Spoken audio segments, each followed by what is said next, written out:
Damn it, is that Bandito in the hammock? She wins again for the coolest spot. Is anybody else in a hammock? I don't think so. She wins. Rodrigo, are you in your bed again? Yes. Nice. It does not suck to be Rodrigo, I've decided. Yeah, for sure. He'll be at the airport with us. Okay, guys. So hopefully everybody got a chance to watch Dogbite's video here about Hbar and has since had a little bit of a chance to do some due diligence on their own. Gumshed's about to jump out the window there. I can see him already. Oh no, I was looking at something else. We're good, man. We're good. Everybody love what they love, man. We're all friends here. So at the end of the video, I don't know if you caught that or made it all the way to the end, but part of what we were hoping to see, he kind of took the words out of my mouth, was just the vigorous debate, right? Where you can present the other side of the story and everybody stays respectful and just listens to it, even if they don't agree with it. You got to hear the other side and maybe get some questions back and forth. And it's also okay to say, I don't know. That's also a fine answer, you know? And so this would kind of close the loop. So if we take the initial presentation of the project into Professor JP did a little bit of TA for us about kind of where it's sitting right now in the price zone as far as purchasing the asset, and then follow this up with kind of like address the FUD kind of meeting, or at least get some chance to ask some questions to the presenter after you've had the chance, not just like on the spot where you're not prepared with some questions. So here we are. So if someone wants to go ahead and has a question for Dogbite regarding Hbar, go ahead and let her fly, let her rip. Not all at once. Well, did you guys enjoy the video at least? I think you did a great job. I think you did a great job laying down the framework of Hbar and everything that they're doing. So I think kudos to you, man. Good job. Thanks. The format, did everybody make it through there? Should we try to aim for a little bit shorter, or how was that as far as the length of the video goes? I thought it was good. I like the longer format, to be honest. Well, I have to see it. I'm gonna be honest, I didn't already see it. Okay, yeah, no, that's fair. That's fair. Bandito, did you get a chance to check it out? Yeah, I checked it out. I liked the length. I thought it was long enough to get into some meat and potatoes, but not too long that I got bored. Yep, perfect, cool. And I think you had some questions for me, didn't you, Bandito? I was just curious what wallet you're using, because actually it's not Ledger Live supported. It's supported by Ledger, but not Ledger Live, so you can actually see your balance and interact with it in any sort of way. Yeah, there's three main wallets that the community feels the strongest about. One is Walla Wallet, which is there's three online wallets: Walla Wallet, my Hbar wallet, and Atomic Wallet. Those are the three that there's fans around, and usually they're performing quite well. I use my Hbar wallet, and I use I can use a Ledger. I just can't use Ledger Live. And with my Hbar wallet, you can connect to your Ledger. Is there staking on my Hbar wallet? myhbarwallet.com. Can you stake your Hbar on that wallet? Well, Hbar hasn't started staking yet. That's in the master plan of what they intend to do, and the plan is because Hbar is the fuel for the network. You're going to be able to choose which applications you want to support, and you'll be able to stake it to particular applications, and then receive rewards for the use of those Hbars on an ongoing basis.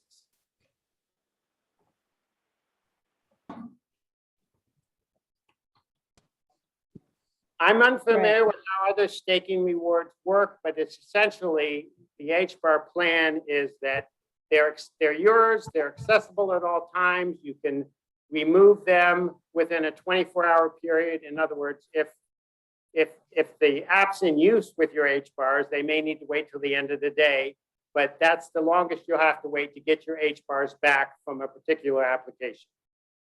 So it's you never are giving up your Hbars. It's just essentially a loan for them to help facilitate the use of their network. Yeah. For sure. Right on. That was my only question. Anybody else? I have Josh? a question, if I may. I haven't watched the whole video, so I apologize if perhaps if this question is answered, just let me know and I'll follow up later. I think at the start you mentioned that one of your criteria was this environmentalist perspective. I couldn't find anything about that except for some NFT platform or something. Can you elaborate a little more on the green side, or maybe unless I misunderstood that? No, you didn't misunderstand that. Because it's such a quick transaction, because it operates on the hash graph, it uses such a small amount of energy per transaction. So per exchange of an Hbar, it is like 1/1,000,000th of a kilobyte. In contrast to Bitcoin, which uses a lot more, and Ethereum, which uses less, but still quite a bit of energy. So the mere operation of the network is a very low energy source. I can give you some stats if I give me a minute to look it up. But yeah, so I think so. The biggest thing is just the fact that it's proof of stake, not proof of work. Yeah. Right. Right. So Ethereum that 2.0 should also be similarly energy efficient. Right. Right. Dogbite, can I ask a question? Isn't Hbar a pure proof of stake, or am I wrong? What do you mean by pure proof of stake as opposed to unpure proof of stake? I thought Hbar, but it's almost a year ago that I looked into it into Hbar. But they claim to have a better protocol for proof of stake, and they called pure proof of stake. And it meant, I think, something within the protocol, but I don't know exactly how. But it manages to do more transactions, more secure, with less energy, and I think the main thing was with more securitization. Right. The more secure protocol. I don't have the knowledge to compare it to other proof of stake networks, other than knowing that it, as I said in the video, it's very secure, very fast, and can handle 10,000 transactions, if not more, per second, and does it at a very low energy cost. Yeah, so it's good. Yeah. But then again, I'm willing to hear some thought about it. Well, I think when I first saw it, and I dove a little bit deeper then. I was like, I want Hbar. It was to me like the better assets against, or the better crypto against other crypto. It was new, but I don't see them growing a lot. And yeah, I don't know if they're catching up, but I know their technology works and is one of the finest. But yeah, I can't say more about it. I didn't buy it because it wasn't easily for me to buy it then. Right. Well, if you want to see the dApps and the transactions, the Hbar website, Hbar.com, really gives a nice professional overview of all the different dApps that are adopting it. And I know there's at least 60 dApps now that are adopting it. And in the video, I talk about Coin Bureau and AdDAX, and Google's building on it, IBM's building on it. FPOS and Australia's building on it. Amico in Japan's building on it. So there's a lot, and that's all on the website. They can do it more thorough than I can here.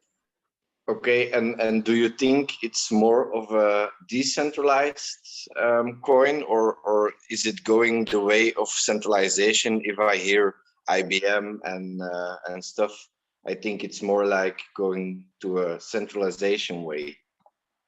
Well, that's that's one of the. So I think when you look at centralization, you need to look at the platform or the governance, and because there's a difference. Now, Hbar is centralized in terms of its platform right now, but they're moving. If you look at their progression, they're moving toward more open codes, more open source access for everyone into it. But it's a proprietary hash graph right now that is moving toward an open code base for everyone to. Everyone can review it, but for everyone to eventually use. So it is going to be, as a protocol, very decentralized. As in terms of governance,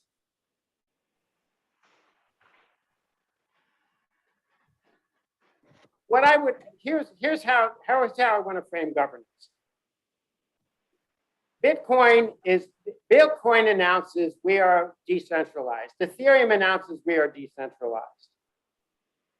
I think you need to look closer at those claims. If you look at Bitcoin, they're run by the 5 mining companies in China, or some may even argue 2 mining companies in China. They do most of the hash rates. They do most of the mining. They're the ones in control. It's not decentralized in a truly uniform manner with people having equal voices.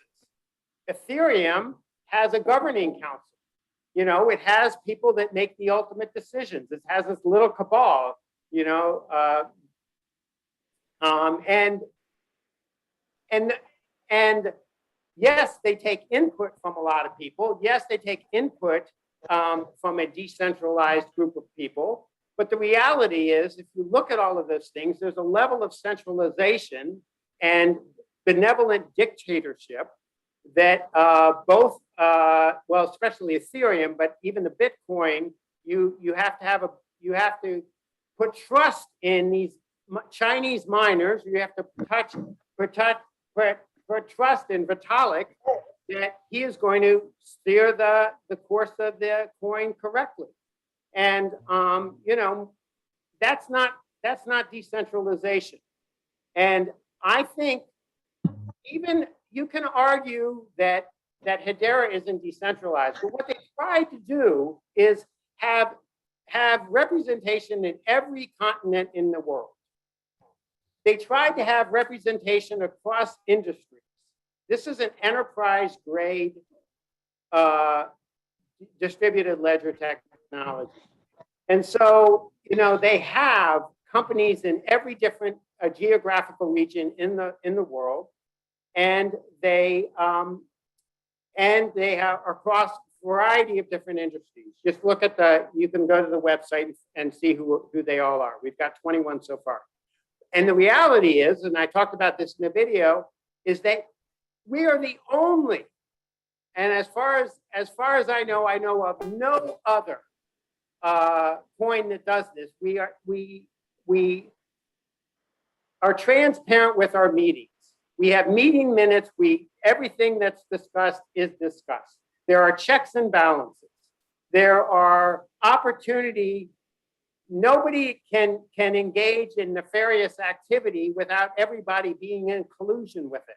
And some of the arguments are, well, all of these companies are in collusion with each other and they're deceiving us. Well, if that's the case, then yes, I'm being deceived. But the reality is that nobody can act anonymously. Nobody can act behind closed doors. Nobody can act. There's also limits to what the council can do. They can't change the fundamental code base, but they can do a lot of modifications or additions into different dApps that can be added and whatnot. And so I view the geographical I view the geographical distribution and I view the company distribution as a significant level of decentralization. You know, one of the things I even said in the video is that there are a number of protocols that everybody has a vote. Everybody who has not just a node, but actually everybody who has a coin has a vote. And those just are tremendously cumbersome. The people that have the most coins have the most power. It's not equal weighting. Additionally, you know, complex decisions really shouldn't be resting with the vast majority of coin holders in the cryptocurrency space about a particular coin. I would rather have reputable organizations that have a reputation to protect and can't be bribed and have checks and balances and have to do everything transparently. That's the way I would rather go. A lot of people resist that though. They say it's corporate, I don't want anything to do with it. You know? Hey, Dogbite, can I ask you a question? Yeah. Hey, I appreciate the video and this conversation, man. I think it's fascinating. My question is, if Hbar is successful in this world 5 years from now, do Hbar and Bitcoin both exist? Oh, I don't think Bitcoin's going anywhere. I think I did, if you watch that video, I talked about how I think Wall Street is co-opting it. But I think there is room for, I think there's room for Bitcoin, but I don't think that, I think they serve two very different functions. I view Bitcoin as a store of value. And I don't view Bitcoin being able to perform on an enterprise level in any capacity. And so, yes, I do see them coexisting. I think one thing that's going to be interesting, if we're talking about the broad cryptocurrency space, is what in the world the SEC is going to do with this. Are these cryptos going to be considered a currency, or a security, or are they going to be called a token? And that is going to have major ramifications for how this whole cryptocurrency space plays out. If the SEC comes back and says, you guys have been acting like securities, you guys have been selling things as though they're quote unquote stocks, you guys have been promoting them as though they're stocks, you now need to comply with all the security regulations. That's going to throw the whole cryptocurrency space upside down, as most of these cryptocurrencies can't comply with that. And I don't think they should. I think it should be categorized as its own thing.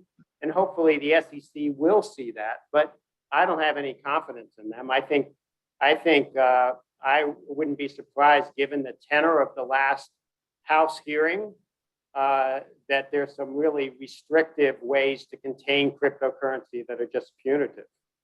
I hope not. That's good to hear on the Bitcoin front, because so much of what I hear on Hbar is it's positioned against Bitcoin. And so I just wonder, why does the community continue to position it against Bitcoin? Like it's faster than Bitcoin, it's this, it's that, if it's not competing with it. Like their website literally compares it to Bitcoin. And I'm like, I feel like that's a flaw in their messaging, where it's so much more than Bitcoin. It's different though. And so comparing it, I believe, is what kind of think causes some confusion, at least for people like me. That's good to know. I'll give them that feedback. Because you're right, it's comparing apples and oranges. I mean, it's right. Right.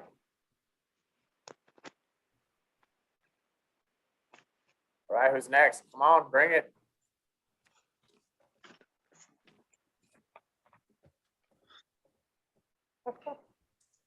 Hey, Doc, I have a question.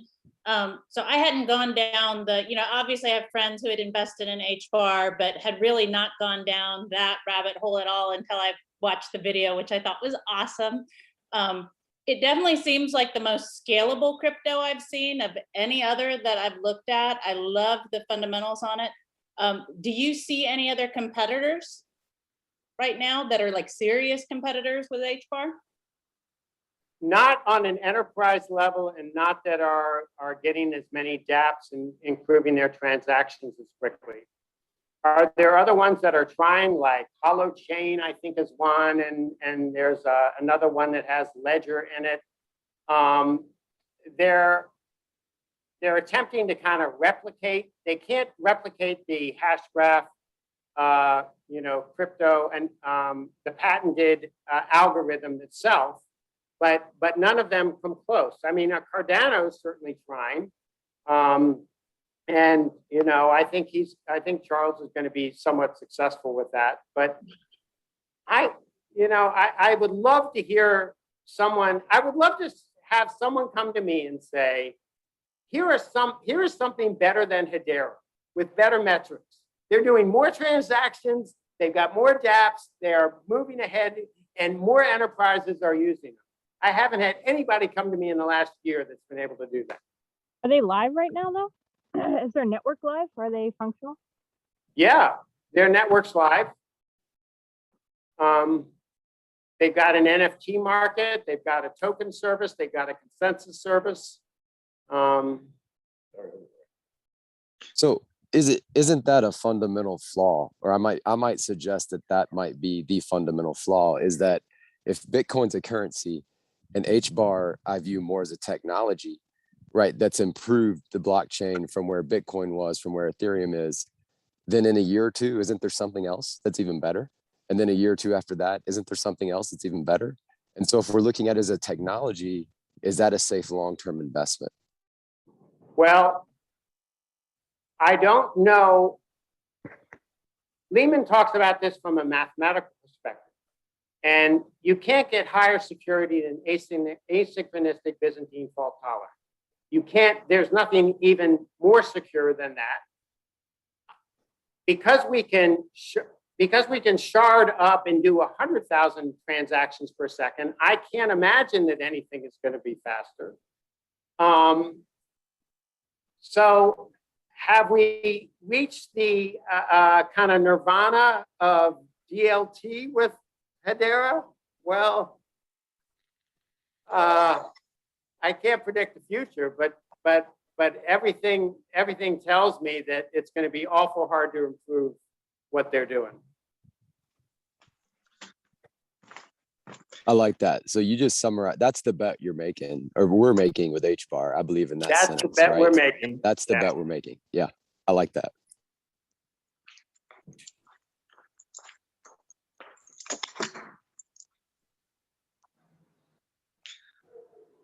Okay, guys. I'm gonna catch you up later. All right, thanks, bud. Josh, what do you got, buddy? Chad, Bring in Hey, the yeah, fudge. me. John. Bring in the fudge. bring it. Man, I don't really have anything to bring, honestly. I think, Dogbite, your fundamental analysis of HBAR is spot on, okay? And I think, I mean, you guys kind of touched on it a second ago about like, what do you think the future of HBAR is? And I don't think like that's the right question to ask. I think that the right question is, what does the world look like? And then we got to work backwards from there. Okay. So the world in the future. Okay. So like running through the docs on HBAR, I think this technology is spot on. I think it's going to change a lot of things. Do I think it should happen? I don't know. Right. There's how do I say this? There's parts of this protocol that are not advertised properly, like transaction speed, right? So if you dive into the docs, yeah, it's 10,000 plus transactions a second. That's wall-to-wall transfers, but in their own docs, it says like 13 transactions for dApps, right? And that's okay. As the protocol scales, with the way they want to shard it, everything like that works out. Delegated staking for HBAR into dApps in the ecosystem is going to be a good way to earn, right? It is super energy efficient, absolutely, right? I mean, you're not talking about a blockchain, you're talking about DAG technology. So The when you get into the idea of the enhanced digital ledger, it can go two ways, right? It can go a way to where this starts to free humanity from the hundreds of years of bondage that have taken place because of the financial system that we all live in, right? And these technologies can do that. And then if you look at their partnerships on what they've done, I mean, there's no doubt in my mind, like this token or whatever you want to call it, will definitely get some traction. They're definitely going to build stuff on it. The partnerships, the patents that have been done in the background to create all the connections for, you know, the enhanced Internet of Things that we're all kind of birthing ourselves into, right? And things like that can do a lot of good in the world, right? But there's another side of that where, you know, you see it happening in China with things like social credit, right? And I'm not saying, I understand that because of the Hbar or whatever you say at council, it gives the air of decentralization. But if you look at humanity, you know, over the last couple hundred years with the growth of the corporation nation state that kind of operates within all of this that we call society, I mean, all you really have to do is grab one of those names off of the list of partners, and then after it, Google scandal or payout, or do you see what I'm saying here? So like, I understand there's the idea of reputation, right? But if you look at, I can't remember what company it was that donated $1 million to breast cancer awareness, but spent $10 million advertising it, right? So like, public relations and reputation is the perception that we have of these companies even real because of the veneer that they've painted on the outside of themselves. I mean, if you look at what, if you look at what a majority of these companies have done in the past, I mean, it doesn't look very human freeing in my mind. Okay. Now let's take that another step further. Okay. Now, the protocol itself, and with the way the nodes work.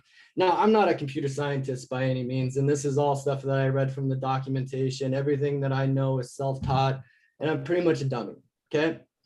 But if I read it correctly, the nodes will capture the current state of everything, meaning all of the nodes that are ran by this council, right? They have their voting in the delegated voting system, and there's no block time. So essentially there's no timed consensus. So like as this comes in, they vote that this is accurate, and as it, you get finality, whatever. But what I find interesting is that it doesn't keep a historical account of the state, right? I think. But let me finish. There are what are called mirror nodes, right? And mirror nodes have the ability to record the full state, partial state, DAP state, whatever. Okay. But what gets really weird is that because of the way it's set up, it almost creates a situation to where if this council has consensus, they can change the past. Okay. And I was looking at the way that the minutes are saved, and granted, like this is going to do some really good things for humanity. right? It's going to put services in the hands of people that probably have never had types of services before. But when you start to wire all of those services together and then run them through a small, granted, it's going to be 30 some companies that are on this council, but these 30 some companies all have a stake of controlling your life. So if they control the narrative, if they control the history of the chain, right? Now in the docs, it says that it's totally possible for, like, if a third of the nodes take over. You listen to what Dr. Lehman talks about. He doesn't trust anybody, absolutely, right? And I totally agree with him on here. But when I look at what has been built in the past, if you dive into the world of shadow banking and how Wall Street has just become this washing machine for corporate funds, right? Like, this seems like an extension of that. So when I think about the world in the future, right, I think of, oh man, you're going to have things like augmented reality, and you're going to have things like, I mean, look at what Elon Musk is doing with Neuralink, right? So you have this tokenized, enhanced digital ledger environment, right? I myself will, let's say that because of things like the identity options that this technology is going to, like, so I can secure my identity, right?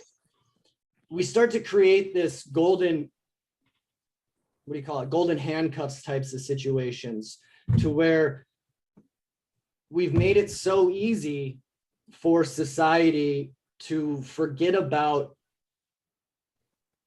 I guess you would say, the bad actors, because the bad actors are the only thing that we see, because that is the environment we live in. Okay. Now, I dive way too deep into things, and I smoke a lot of weed, and I'm kind of paranoid sometimes, right? But I do like the idea of the enhanced digital ledger, the DAGs, and like how this technology, what I think will be really interesting is a lot of these partnerships happened after there was some what is it? I'd have to go back through, but when IBM and how they have like Hyperledger support, and now there's this integration, like they can start building some really cool things. So like, I personally will not buy this just because that's me, and I believe in things like vibration and like whatever. But I mean, there's no doubt in my mind that this is going to gain some traction, because if you look at the partnerships, if you look at the two guys that are the founding members and their history, I mean, this is a deep state project, if I ever going to say something. I mean, if you got, what were those things that I was looking at here?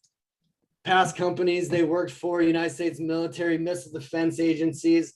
So like these people don't just like leave those types of roles, right?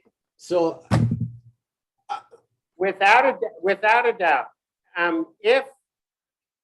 if you have an absolute aversive reaction to the corporate culture we live in, Hbar is working within that corporate culture. They are doing everything SEC compliant. So they're, communicating with the government about what the regulations are. They're shaping those regulations. They have approached their whole Hbar as a security. They have approached it as a security, so that if the government chooses to view crypto as security, they'll be fine. And they are, you could say they're in bed with these corporate entities around governance. And if that is absolutely an anathema to your personal libertarian values of independence and freedom, I can't challenge that. I mean, more power to you. Hbar wouldn't be for you then. I you know, there's two perspectives that can be really taken with the cryptocurrency market. I worry that if, and again, I'm 60 years old. You guys are much more idealistic and optimistic than I am. I'm a cynic dyed in the wool. You know, my approach is we will do better if we work with the regulatory system and the corporate system that is currently in operation, and try and make changes within that. There's a whole other theme of the whole cryptocurrency movement of let's upset the whole apple cart and turn it all over and send them all to hell and let's rebuild everything.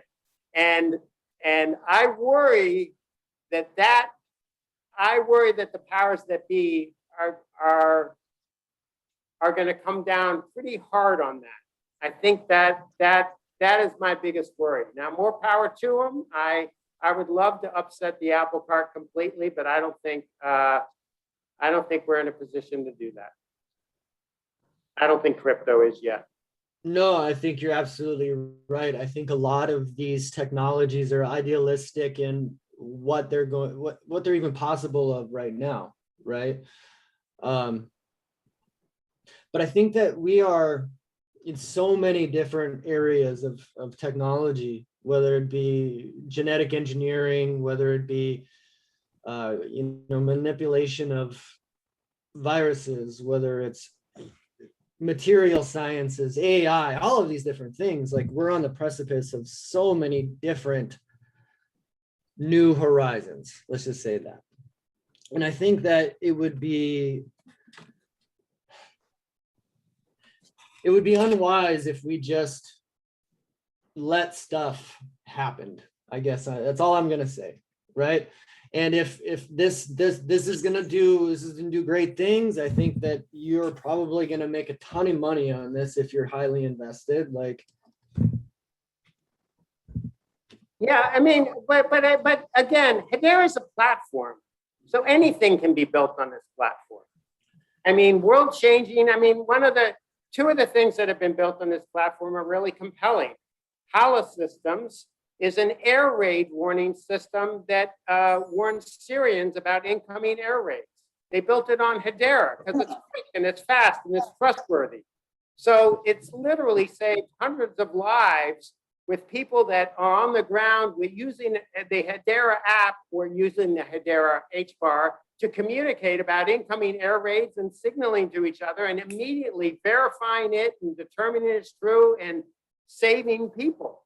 We've got it with the Stanford University and the Shoah Foundation are preserving the Holocaust pictures and recording them in an immutable ledger so that we don't forget history. And they're doing it with Rwanda and Uganda and a lot of, genocidal kind of situations, and they're recording that. So Hbar can be used for that. But if someone wants to build a child pornography site on Hbar, they probably could as well. There's a privacy aspect to Hbar that they aren't going to be monitoring who does the Hbar website and how it's used. It is a platform, and as a platform, we're going to have a lot of good uses, hopefully, and I imagine there's going to be some inappropriate ones as well. okay. Yep.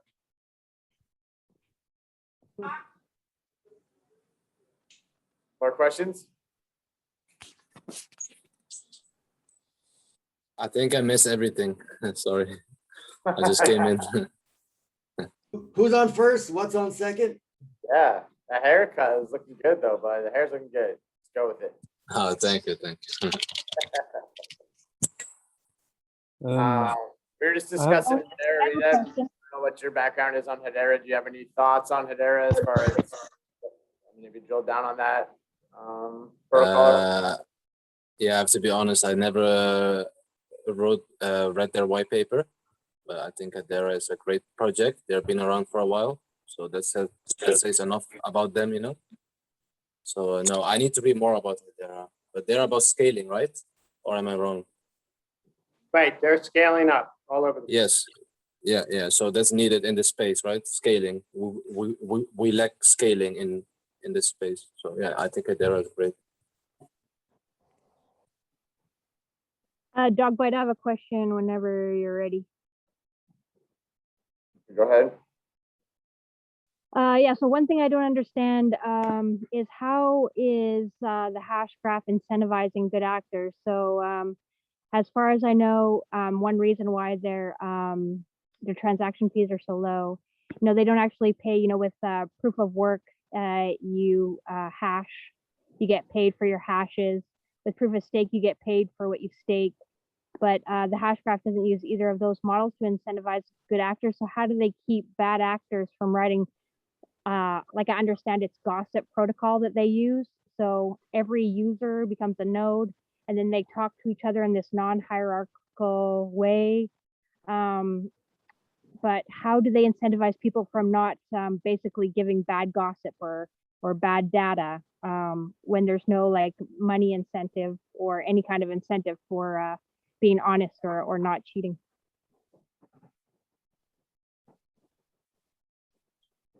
Well, so in terms of the dApp development,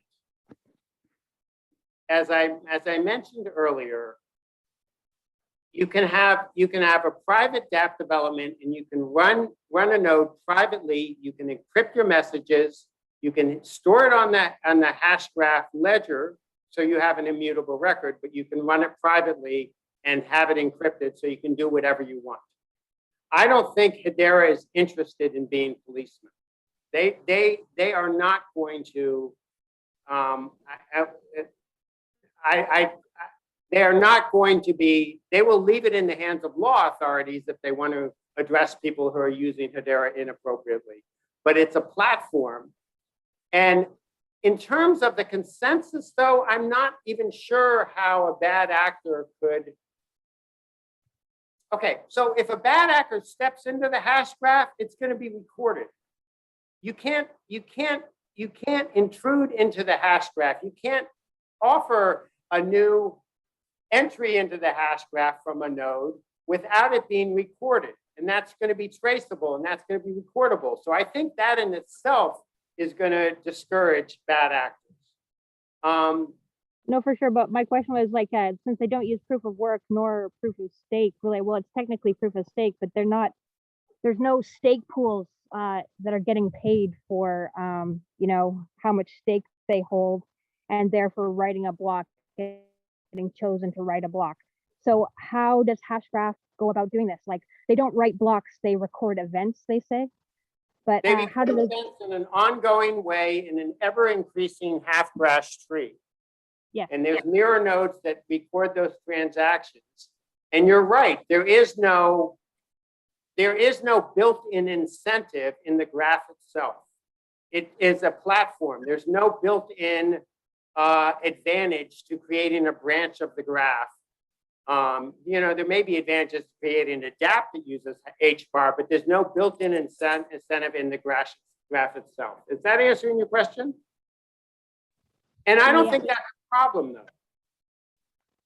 Well, so it is so let's just say it is an ecosystem, right? And this ecosystem is governed by the council, right? And they don't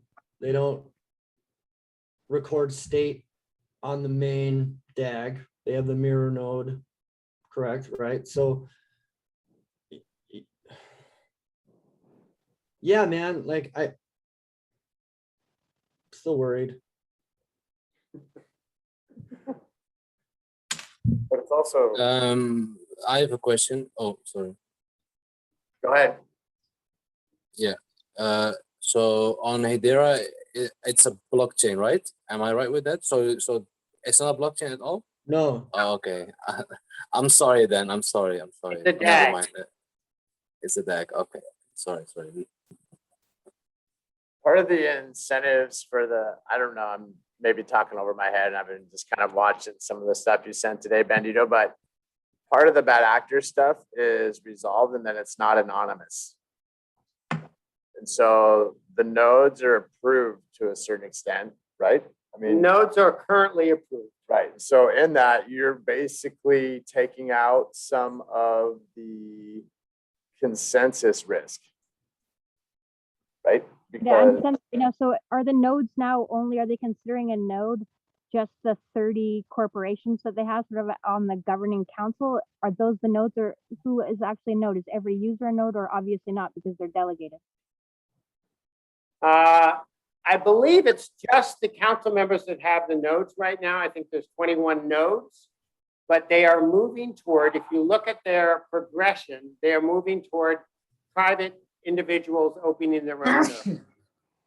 Yeah, I did read that, and I do like that. And in one sense, it's like the devil you know or the devil you don't. I understand when Right. they're saying that they have those 30 you know, nodes or the delegating or the what's it called, the governing body, governing council. And I mean, maybe it's better to have folks that you know, you can see, and have some kind of accountability in real life rather than just, you know, these either whales on the Bitcoin network or basically stake pools on the Ethereum network, you know? That's People that you my don't know view. and have no Yeah, accountability. that's, I mean, the devil you know, right? And you know, as I said in the video, I don't trust these corporations individually, but if they're transparent and there's accountability and there's checks and balances, I think they're the best we can do.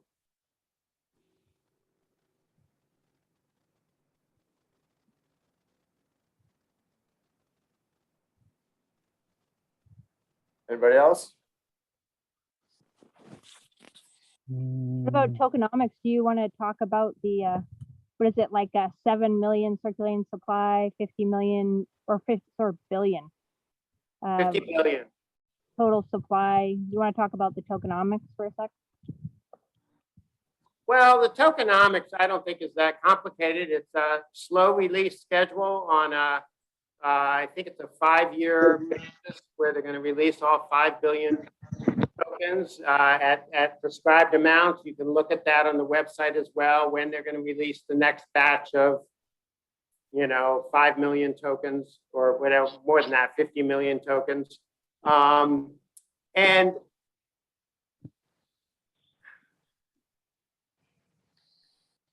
some people argue it's not worth investing in until all the coins are distributed because it's just going to be diluting the marketplace as more coins are added.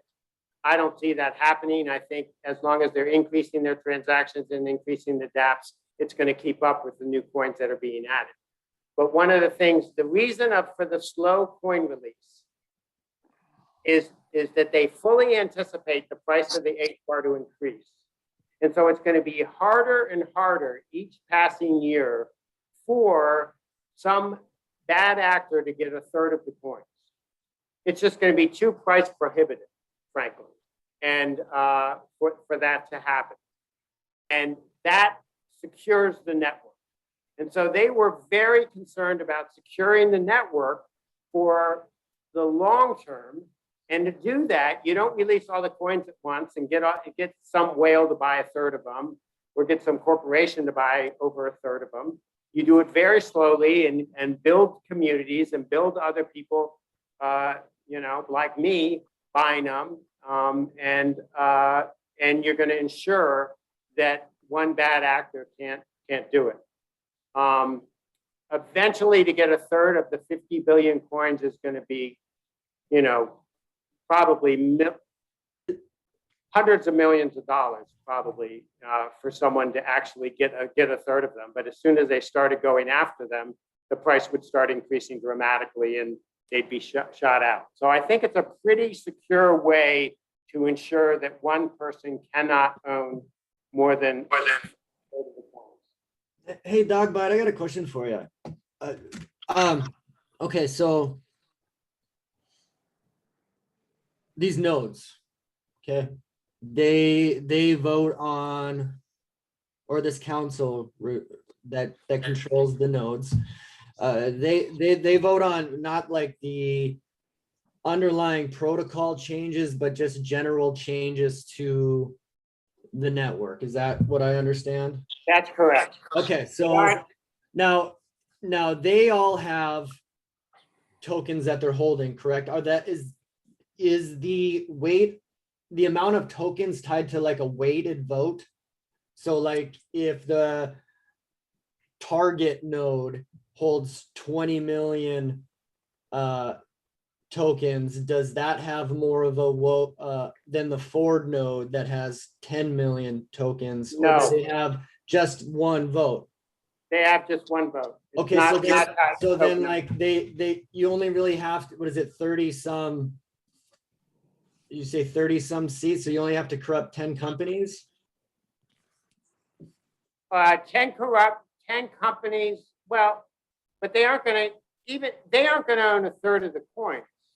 In other words, they don't own all the coins. But they have the voting governance of the protocol ecosystem, correct? Yeah, So, I like- suppose the big conspiracy theory is that a third of the international companies that don't even speak each other's languages could collude in a conspiracy Mhm. to Like the Bilderberg group? to deceive everybody else and take over the network. Well, they could take over the governing council, but they can't take over a third of the coins. That's just going to be, that's impossible due to the release schedule. But I have a question, like, what does that matter though? I'm really honestly asking, because if holding a third of the coins doesn't like add to any weighted voting rights or anything like that, you would just be a whale at that point, really, that owns a lot of the network. That gets in why it disrupts the graph algorithm. I think I don't know the answer to that. I don't know the mathematics behind why they want to make sure that they at least have 2/3 or more. It has to do with the gossip protocol. I think if a third of the people that are gossiping, so to say, step out or are deceitful, then it becomes problematic. But anything less than a third, the gossip protocol works. But I that's, think you I know, read do I know the math behind that? That's not my forte. Sorry, Dogbite. I think I read that the consensus mechanism works in that the gossip protocol, as it's functioning, they have to have consensus between 2/3 of the nodes that are gossiping at any given moment, and so that's why. Okay. That's right. So theoretically, if someone got a third of the nodes and then refused to gossip, it could short circuit the graph. But you know, they're aware of that, and they think this is the best way, the slow release of coins and allowing the price to appreciate, the best way to ensure that a third won't be taken over by a whale. Dogbite, I gotta take my hat off to you for this. I mean, as far as you've dove into this project, I mean, it's really impressive, man. I like technology and I like new ways of doing this. So then thank you for letting me speak up a little bit. Well, glad I can talk to you guys. Yeah, I usually keep things to myself. I'm very much an introvert, and I spend a lot of time diving deep and just keeping it to myself. But Pete somehow got me out of my shell. So, well, I'm really glad, man. And I don't know what I'm talking about. So, I mean, this is great. Yeah. I appreciate it too. Like, we got to figure out the consensus. The whole thing of trying to figure out a consensus mechanism that works is, you know, scalable and fair and all that kind of stuff. It's hard. So I appreciate, you know, Hbar trying to figure out this problem, you know. I don't know. Yeah. I think it's necessary. It's a necessary iteration. And I mean, I think we could make an argument for, hey, is Bitcoin, is Ethereum decentralized? I don't know. You know what I mean? When you look at who controls between the whales and the stake pools, I mean, I think we could argue that point too. True decentralization is super hard. Yeah. It really is. And when you listen to the CEO of that guy talk about that and on him, you know, you can't anonymous and transparent, right? Right. That's hard to do. And so that's kind of a crux of the whole thing as well. You know, not being totally anonymous, there's some responsibility in that versus, you know, I think when he said, when you want to be governed by the whales, you know, that kind of, that hit home a little bit, and the fucking price being around 30 grand. Well, you know, I think if it took nature, you know, 7 billion years to figure out how all of this fits together, it's going to take us a little bit longer to figure out how to govern it, right? So, woohoo. Right, guys, any other questions in closing? Last chance to get at the dog bite. I do have a question. I don't know. It's a personal question though for you. Like, I'm curious about this story. You can be as brief or as open as you want to be, because it sounded like this was. I'm curious about your risk aversion or not, given that it sounds like you took a fair bit of risk to invest in this thing. Like that story, like. Yeah, well, the story, if you watch the video, I give the story. I was off when I purchased it, guys. I think if I said, boy, this is how quickly the space moves. It feels so long ago. I said December 2017 to 2018 is when I bought. No, it was December 2019 to January 2020 is when I did my purchases. And that's when it was about 1 cent, 2.6 cents. But you sold your house or something, didn't you? Yeah, I put a massive home equity loan. Do you not have like responsibilities or something?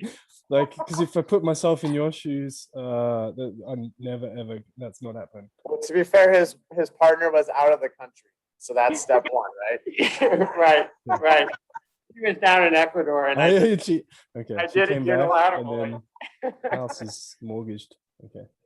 Well, so I've got now. There's so many different stories I could tell about this. I have lunch with this real estate investor who's a really good friend, and he's a single hitter. He buys these boring 3-unit real estate things, and he spends 3 years improving it, and then he buys the next one. And he's worth a lot of money, but it has no interest in me. I want to swing for the fences, and whether that's admirable or foolish, I want to swing for the fences. And I've struck out before. You know, I've lost big money before when I've swung for the fences. But this was one time I swung for the fences, and I hit a home run, and it's continuing to go. And I really look at risk reward ratios very, very closely. And again, it comes back to, I could care less what they say. What are they doing? And is what they are doing increasing the likelihood that this is going to be a sound investment? And what they are doing is increasing transactions, increasing depth, you know, increasing all of that stuff. If they're delivering, the reward potential just continues to increase, and my risk aversion continues to drop. As soon as that changes, as soon as I find out that, I don't know, you know, make something up. It's a massive conspiracy theory. I'm out. But there has been nothing in the last year and a half that has given me any indication that this is going to be nothing than a game-changing, paradigm-shifting technology. Hey, Dogbite, are you on the Hedera Discord? I don't participate in Discord or Telegram. Okay, I was just curious because I just like quickly checked out. There didn't seem to be much going on. They only had like a few posts on Twitter, and not really much going on in the Telegram or the Discord. I was just curious why that is.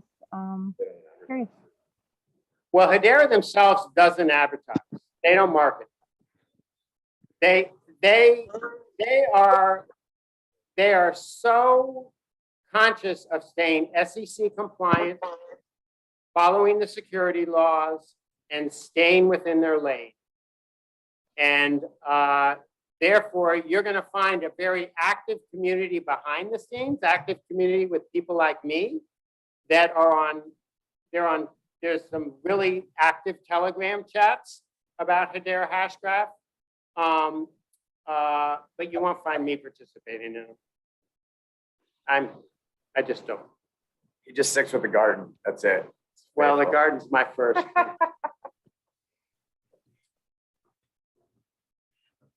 So, yeah, but you won't get much from it. You won't get much from Hedera. They're actually quite boring. I mean, it really feels like they don't play well in the cryptocurrency space. In other words, they're acting like a traditional company. No, they're very boring, slowly moving ahead, getting more enterprises, just doing what they do, and they aren't announcing it. They aren't doing an Elon Musk, talk about the future and what he's gonna, they aren't doing any of that stuff. And so that's why I think it continues to stay under the radar. There's a lot of people in the community that are frustrated with that, but I don't think they care. They're in no rush. No, I think you're absolutely right, Dogbite. I think typically more technology-driven companies tend to kind of keep their secret sauce to themselves when it comes to the end of the day, right? I mean, look at most of the time when Elon talks, I mean, how many vehicles has he sold that haven't really been built yet? We have 2, right? The Roadster and the Cybertruck that have done pre-orders and nothing exists.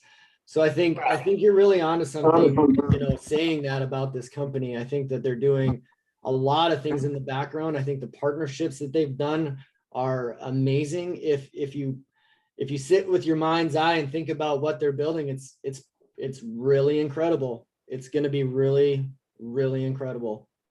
So if you got in early, I was just looking at the price, man, you're probably doing pretty well. That's awesome, dude. So congratulations. Yeah. It was a lucky hit, so to say. It's a good pitch. Good pitch. Anyway. All right, guys, I think that's going to wrap it up for us, unless anybody else has any final questions or anything like that. Yeah, actually, I don't know if you guys want me to go over some chart technical analysis. Got that for you guys as well. Yeah, that'd be great. Yeah, just want to say thank you, Dogbite, for all the fundamental analysis and all your answers. It never ceases to amaze me with how much talent we have in this community. You guys are much, much smarter than I am. I'm just a chart guy. But I'm gonna go ahead and share my screen right here, and then we'll get into the charts real quick. Okay. Oh, you disabled screen sharing. Are you I have it on JP. You should be able to do it. Yeah, we're good now. Okay. So this is you guys see my screen? Sick. Yeah. Okay, so this is what I'm looking at right now. Obvious downslope on the price action, right? On the daily, you'll notice that we have sloped on the price action here. Where what I'm looking for in the short term is a nice double bottom into this support zone right here. If I look at the volume profile on the right hand side, you'll see this little area. You'll see that there's some nice volume here, which is going to provide a nice support bounce if it reaches this level. However, if it does break, then we're looking at this weekly demand down here in this zone. I don't think that it's going to hit that zone, but again, you never know with the way the market goes. I'm hoping for some more capitulation and some consolidation in this little area right here. If we do reach this zone, I'm looking for some nice bounces. If we can continue to bounce in the zone, I can see a lot of confidence being built up and then a nice push up to the upside. You'll notice if you want to get into some patterns, you'll notice I drew down here. Nice little descending triangle, which resulted in a push up to the upside. If you look at the RSI down here, you'll notice that it hit this little zone of about 39. Not quite in that crazy 30 RSI relative strength zone that would result in a massive bounce. However, if you notice where when it hit this zone right here, it went into that massive parabolic run to the upside. So we're looking at a possibility for that after some nice consolidation in the support zone. Okay, and it's kind of creating that. If you go into the, let's go into the 4-day here. Could you call out some numbers too? I can't really see on my phone screen the Some the numbers for, like the different support levels and stuff like that, and where you expected it to bounce and all that. got it. Okay, so the support zone I have right here is anywhere from 15 cents to 13 cents. And the reason why I got that is because there's a lot of volume right here in the zone. That's going to prove to be some solid support. However, it's not guaranteed, obviously. But what I'm looking for is some nice consolidation continuing in this support zone that would bring support and confidence to the market for people to accumulate in this little area right here. And the weekly demand zone is a little bit lower. I don't see it coming into the zone. However, if it does, we're looking at a 8 cent to about a 10 cent area. If you notice on the daily, we're currently below the 200 EMA. The problem I have with EMAs and moving averages is that you can obviously always find a time frame that would help with that would kind of confirm your, or confirm your call on what's happening with the chart. If I go on the 2-day, it's actually just bouncing off the 200 EMA. So that's my issue with EMAs. However, it could just stick into the zone, and that's kind of what I'm looking at for the short term, is staying in this little area right here. Kind of look at the whole market is capitulating at the moment. So there's only a few outliers like these ones right here on the right. However, the majority of the market is definitely on a downward bearish trend right now. So that's where we're at. If anybody has any questions about the chart, let me know. Awesome. Thank you. That was sweet. Cool, man. Awesome. Thanks so much. Yeah, definitely. So good, JP. Definitely interesting. Cool, guys. Well, hey, thank you everybody for being on the call, and see you again next week. Keep the train going. Choo-choo. All righty. So See ya. great, Take care. everyone. JP. Bye, guys. See ya.